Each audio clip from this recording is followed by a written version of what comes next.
Okay, we are live. Welcome. Miles here of Miles More Members, Health Club business strategist or sales expert, as it says on the bottom there. For those that don't know me, I have worked with some of the active LS clubs over the past couple of years. Des's in Uxbridge and Burnham, and also Declan's in Stevenage, and Brandon in Hove as well. For those that don't know, the work that I do, very common sense, but not always common practice. Ways that you can increase sales and reduce attrition within your health club. What I'm going to do over the next half an hour is a bit of a mini presentation for you, just to give you some new tools and techniques and strategies that, if implemented, will see you potentially increase sales anything upwards of 40%, and will see you significantly reduce your member attrition. So what I'm going to do right now, I'm actually going to screen share with you so that put a presentation together.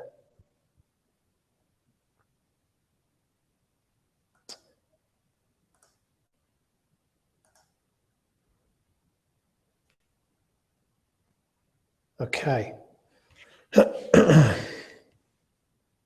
If you haven't already, get a pen and paper handy, make lots of notes, and be sure to share this with the rest of the team. If you find it useful, I know you will find it useful. This stuff is gold. I'll never make claims that I'm reinventing the wheel, just to be clear. I'll tell you a little bit about me in a second. But yeah, simple way to increase sales by 40%, halve your gym member attrition at your active LS health club. So I was just going to say that I'm not going to make bold claims that I'm reinventing the sales wheel here. I spent 8 years working for creative fitness marketing. In that time, sold about 8,000 gym memberships. Recently worked that out. I can't believe it's that many. It's incredible. Probably missed about 10,000, but anyway, the whole point is it really taught me the kind of whys and why nots of people joining a club. I've worked with about 130 independent health clubs. Clients also include Fitness First, Easy Gym, Active for Less, and Fit for Less. And my mum managed an independent gym for 19 years. And she's a big catalyst for me because Lifestyles Health and Fitness closed down a couple of years ago. And it's a big reason why I started Miles More Members, wanting to help my mum. She's now in a financial position where it's quite challenging for her, but also because I didn't want other health clubs that to suffer the same kind of situation that she suffered. So I decided that after leaving creative fitness marketing, I wanted to do something different, and this is how Miles More Members was born. A reason for wanting to do this session, I have a big debt of gratitude to Declan, if you're watching. After 3 promotions with some 900 members into Declan's formerly known R3 Leisure in Stevenage, probably just over 2 years ago, Declan approached me and said, would you come and do some training for my staff? I have a belief that you can teach this stuff. I'd love you to come and spend a day teaching my guys how you do what you do. And after that, he referred me to Des and Brandon, and the rest is history. If it wasn't for Declan, I wouldn't have worked with Fitness First and Easy Gym and Fit for Less. So Declan, I thank you forever in your debt for taking the time to allow me to do that, and for believing in me back then, because it wouldn't necessarily become a reality if it weren't for you giving me that first opportunity. So thank you for that. So this is me kind of wanting to pay it forward a little bit, wanting to share some of my best stuff in a nutshell, and stay tuned. This is going to be pretty intense. So why do people join a gym? Many different reasons: to feel better about themselves, to look good, to get in shape for a holiday, for a family wedding, family party, or just to increase their sense of self-worth. You know, there's many different reasons why people join a gym. Why do people leave? Maybe they didn't achieve what they wanted to achieve. Maybe they did, yes, just relocate area. Maybe work got in the way. Maybe they had a new child. It's my belief that why a person joins a gym and why a person leaves a gym all comes down to 6 human needs. Now, a guy called Tony Robbins came up with the 6 human needs, kind of derived from Maslow's hierarchy of needs for those that have got psychology kind of backgrounds. 6 human needs states that we all our buying or non-buying decisions are driven by 6 needs.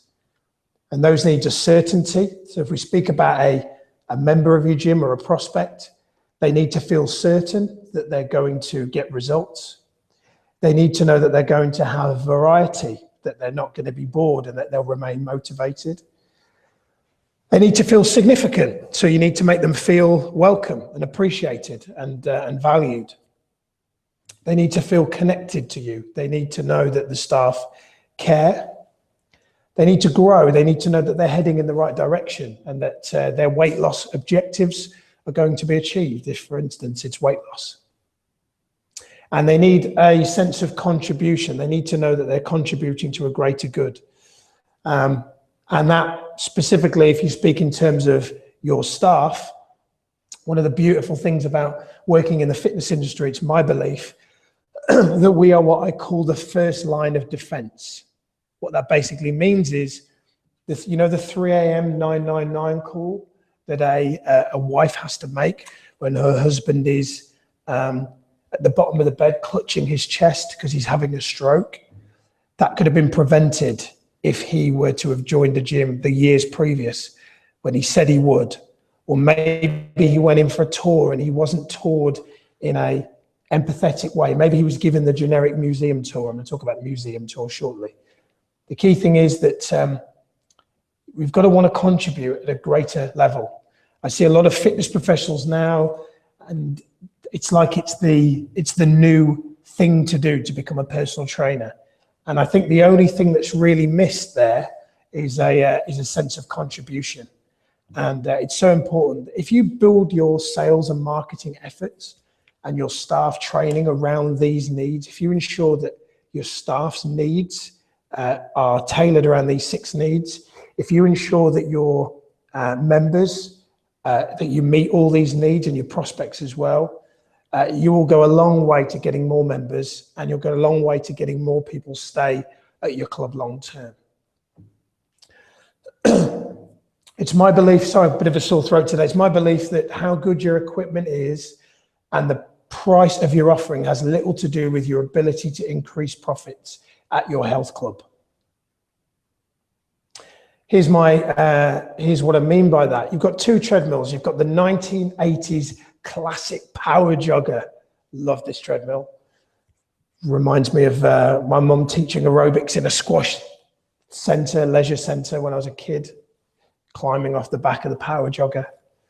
And you've got the 2015 Life Fitness treadmill. I've no idea what it's called, but it's got all the gadgets. What is the fundamental difference? I ran this with Active LS Uxbridge last week. Some of the answers came up were very specific to the features of the facility. The screen, the iPod dock, the fan, you know, it looks better. Speaking about the treadmill on the right, for those that are power jog fans. And what I did is I talked to them and I said, they are all totally accurate. You are completely right. The features of the one on the right are obviously far superior to the one on the left. However, it is my belief that if you sell your offering purely on the benefits that you will provide, it doesn't matter whether you've got 1980s power jogs or the latest 2015 Life Fitness treadmill. If you can install the belief in a prospect or a member's mind that you will help them get from A to B, they won't care whether it's on a power jog or a 2015 treadmill. You know, my mum last year got her an iPhone. I'd been telling her for ages, Mum, I want to buy you an iPhone. She said, I don't need an iPhone. I said, I want to get you one. You'll love it. I don't need an iPhone. Then one day I FaceTimed, which for those that don't know is video calling, her husband. And he saw me, my mum got to see me on the screen. You know, I'm in Birmingham, my mum's in Chesterfield. And my mum gets to see her baby boy, as she calls me. And all of a sudden she's like, right, I want an iPhone. And I'm like, well, why now? And she said, well, if that's what I can do on the iPhone, then I want to have an iPhone. So the key thing is my mum wasn't interested in the features per se of the iPhone. She was interested in the benefits. And the benefits for her were that she could Skype her baby boy on a Saturday afternoon or in Marks and Spencer's. Yes, she's done that whenever she likes. And that's really important to know, that your facilities, however old you think they are, it doesn't matter. What matters is that you sell them the benefits. I'm going to be talking more about that throughout the call. This is what I call a museum tour. So I was brought up in terms of fitness culture with creative fitness marketing. We were always told to sell the benefits. Dave Wright was always sell the benefits, sell the benefits, sell the benefits. Even if it had a pool, sell the benefits. What are the benefits of the pool?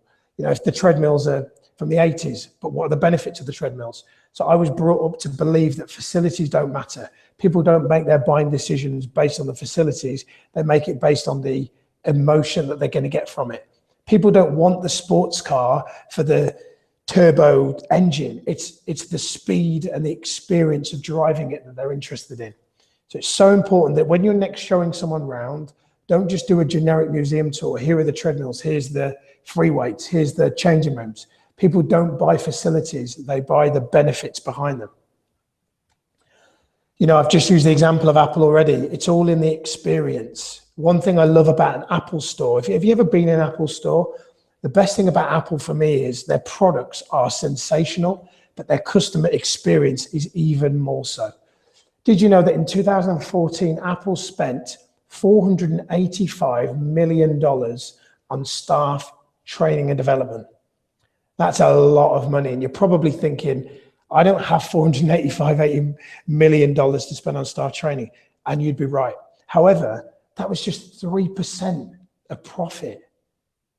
If you can't spend 3% of profit on developing and honing your best asset, your team, then you've got to, when you look at Apple outside of our industry and you see what they're doing, you've got to at least ask yourself the question, why am I not willing to do that? A mentor of mine, Rich Litvin, talks about the ability to sell your ideas upon another as powerful conversations. And Rich states that the power of your conversation, i.e. the depth of which you go into a conversation with an individual, times by the time that you spend in that conversation, will equate to committed clients. Your personal trainers and any sales people that you have at your club, you need to show them this diagram, because if they are wanting to sell more effectively, they need to think less about sales and think more about powerful conversations. The reason why I'm doing this training with you now, instead of picking the phone up and trying to sell your workshop, is because I know that for you to buy into Miles More Members the way that Des and Declan and Brandon have, we've had powerful conversations. We've had conversations that are deeper than most people would go. And it's really important that if you want to retain your members long term, if you want your staff to be more motivated, if you want to sign up more members, you've got to start having more powerful conversations. So how do you have more powerful conversations? It starts with the greeting. A friend of mine owns a club in East London, and he has a member who's been a member there for a while now. He's a great guy. I remember the first time I met him, I was there visiting, behind the counter making a coffee. And this guy walks in and he says, Eastern European accent. He says, I'm here for a look around. And I said, okay, cool. I'll show you around. What's your name? He said, it's Andrew. Now, I wasn't sort of being offensive or anything, but something in my head asked the question, which was, ask if his name's really Andrew, because I don't know about you, but I don't know many Eastern European Andrews. So I said, okay, is it, so Andrew, is it really Andrew? Is that like your name for England, or is it really Andrew? He said, well, no, it's not actually. But it's hard to pronounce. So I say Andrew. I said, no, tell me what your name is. He said, it's Andros. I was like, right, okay, Andros. So I'm there probably for about real time, a minute, trying to pronounce this guy's name, right? And in the end, he's like, yeah, you got it. It's Andros. So I showed Andros around, and at the end of the tour, he joined. Several months later, I'm back at the gym. Andros is there. I walk in. Andros, how you doing? He's like, Miles, I'm good. How are you? I was really like, wow, like he remembered my name. And I felt really honored that he remembered my name. But when I think about it, of course he remembered my name because I made such an effort with his. I ran a workshop with a big gym chain recently, and we spent about an hour talking about the importance of people's names when they come into the door. They thought it was revolutionary. This is what I mean, guys. This stuff is common sense, but not always common practice.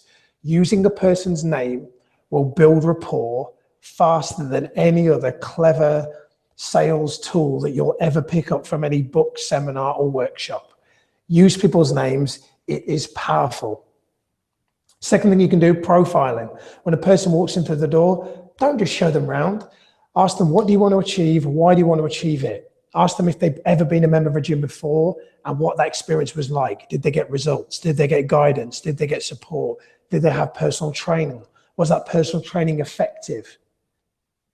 Why specifically 3 stone? When do you want to achieve that by? Why do you want to achieve it by that date? Get specific with people.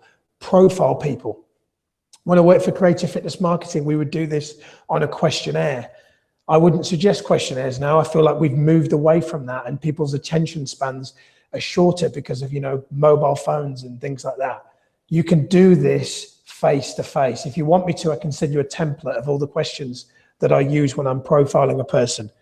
Profiling a person is a powerful conversation starter because it shows that you care. And the last thing you can do, FFBQ, feature, function, benefit. We've already talked about this. This is the whole Power Jog 2015 Life Fitness Treadmill debate. When you're showing someone around a piece of equipment, tell them the specific benefit of that piece of equipment. If a lady said to me, I want to tone up my bingo wings, AKA the triceps, show her the tricep extension and say, Sue, this is going to work your bingo wings.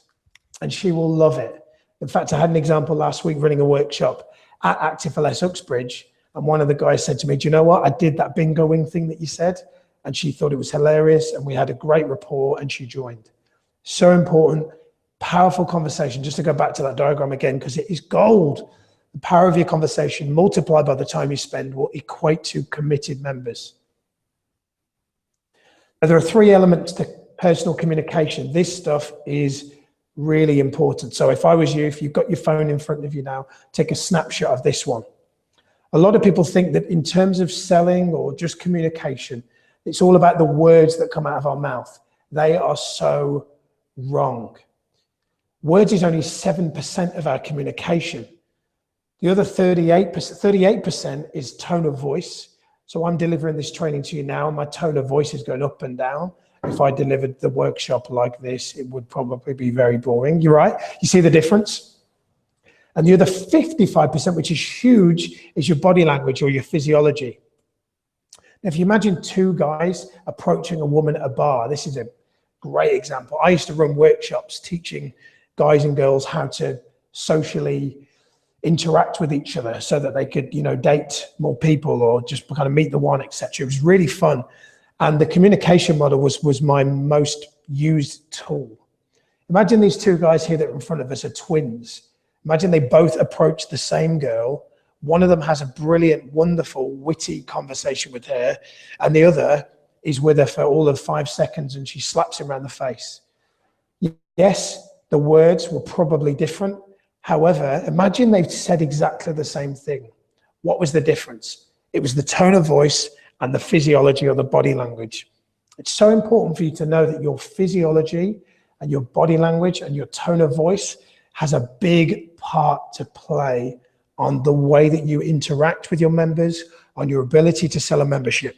And on my live workshops where I'm face-to-face with you, I actually show you how to use the appropriate tone of voice. I show you the exact tone of voice that you need and the exact physiology that you need to be able to sell more effectively, to be able to get more clients, to be able to increase your secondary spend, and to be able to keep your members long-term. Now, I believe that there are only 4 types of gym user, and your ability to know the difference will have a massive impact on your member attrition. Late last year, I was trained in something called TetraMap, the nature of communication. TetraMap indicates that we have 4 different characteristics within our personality. And this is what I mean by the 4 different types of gym user. In our personality, to use the metaphor of nature, we have a earth trait, an air trait, a water trait, and a fire trait. It's really important to know that we have all 4 traits and that we don't just have one and or have 2, have 3, we have all 4 traits. And what we want to do is I'm going to kind of talk you through now how one of them is more dominant over the others and how knowing which is your more dominant trait will enable you to build a better rapport with the people that you come across. Now, another way of putting this is the 4 traits are a bit like the hobs on an oven. You see how in this oven here we have a large hob, 2 medium hobs and a small hob. You don't just on your oven have one hob, you have all 4. So like nature, we have the earth, we need the earth. We can't survive without it. We can't survive without air, without oxygen or water. We have to have water. And we also have to have the sun, otherwise you wouldn't be able to survive as well. So what are the 4 types of gym users specific to this model? Well, I'm going to show you right now. The first one is Earth. So Earth members are very driven, direct, bold, and decisive. So an Earth member would be someone who comes in for their workout, picks up their program, makes very little eye contact or communication, gets in, gets their workout done, and leaves. Now, the old school me used to say, "Core, they're a bit rude, aren't they?" They're not rude, it's that they're very Earth and they like things a certain way. They're very driven, direct, bold, and decisive. They probably work in a high-powered firm that sees their time as very, they've got to very micromanage their time. So for them, their workout, they have to get in and they have to get out. If you speak to them in their Earth preference, you will build much better rapport with them. Maybe right now you're thinking, if you're very Earth, maybe you can think about some of the characteristics which are like you as we go through this. Air people, very analytical, very specific. They like details and logic. So they're the kind of people that will come in at the same time every day. They'll write down their workouts. They'll manage their macros in their food diary. They time their rest periods. If they're doing a class, they want to know how many calories they're likely to burn during that class. If they're on a piece of cardio, they want to see the time so that they can see how long it's taking. They'll want to know how long they've got to join for, how many car parking spaces you've got. They'll want to know the specifics, maybe even the temperature of your sauna if you've got one. Air people like specific details. Air types are probably like accountants. They deal really well with numbers and with money. Water types make their decisions on their gut instinct, on their emotions, their feelings, and their connection. They want to feel connected. Water types, when they come in to view the club, probably need to feel comfortable for them to join. Intimidation could be a factor for them. If they don't feel comfortable in your gym environment, they're less likely to join. If they've never used a gym before, you're going to need to make them feel assured that you will look after them and that you will give them the appropriate guidance and support to get the result that they want. And finally, fire types. Fire types like fun, positivity, energy, and enthusiasm. So fire types are the kind of people who love to interact with others. They'll be the social butterfly of the gym. They're the kind of people who, if you'd say, yeah, do you want to do this workout? Do you want to try this new workout? They're like, yes, I'm up for that. And they're more likely to do it. So, which is most like you? Are you most like fire? Fun, positive, energy, enthusiastic? Are you more water? Do you think more in terms of your feelings and how you feel before making the decision to do something? Are you more air? Do you like the specific details and the logic before you decide to commit to something? Or are you more like earth and very driven and direct and bold and decisive? Whichever you're like, there is no right or wrong, but which one do you think you're most like? Just so you know, when I run this as a live workshop, you'll actually do a test. So you'll be able to decipher which one you're most like. You'll be able to do it with the rest of your team. It's a lot of fun because once you know what the preferences of your team, you'll know how maybe you need to change your communication, build rapport with them. Because if you're an earth, speaking to someone who's fire in an earth preference, you may lose rapport with them. Let's say you've got a member of staff who's very water, very feeling specific, and you're very analytical and specific and detailed and straight to the point, and you're wanting them to do something, and you say, I need those specific figures by this time. That's probably not going to resonate with them as well as if you speak in the water preference. How is the way that you currently are? So I'm high fire, by the way. So how is that positively or negatively impacting your communication with others? So yeah, that's something that you need to think about. So are there ways that, are there certain members of staff that you get with really well and others that you find it a challenge to motivate? That may be that the ones that you find it easiest to are more like you, and your ability to change your communication style will help you to get more of what you want. So maybe think about, at the end of this session, maybe think about what could be one change that you could make that would enable you to communicate more effectively. So if you are high earth and you've got a staff member you think, yeah, they're probably quite high fire, what would be some changes to your communication that you could make so that you get them to do more of what you want? So some homework for you. Think about when you're on the gym floor today, think about your communication with others in terms of powerful conversations. Think tetramap, think about the 4 different member types, earth, air, water, and fire, and think about your staff. Which ones are they most like? And share the learnings. Share this session with the rest of your team so that they can benefit from it as well.